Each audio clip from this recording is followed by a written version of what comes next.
செங்கல்பட்டு மற்றும் சிங்கப்பெருமாள் கோயில் அருகில் உள்ள சிவஸ்தலம், திருக்கச்சூர் பாடல் பெற்ற ஸ்தலம், அடியாருக்காக சிவனே பிச்சை எடுத்து அன்னமளித்த ஸ்தலம்.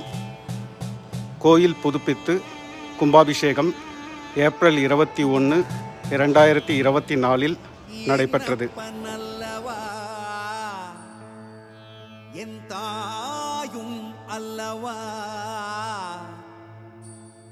என்னப்பன் அல்லவா, என் தாயும் அல்லவா.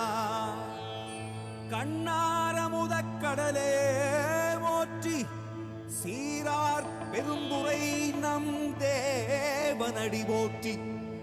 ஆராத இன்பம் அருளும் மலை போற்றி, கையிலை மலையானே போற்றி போற்றி.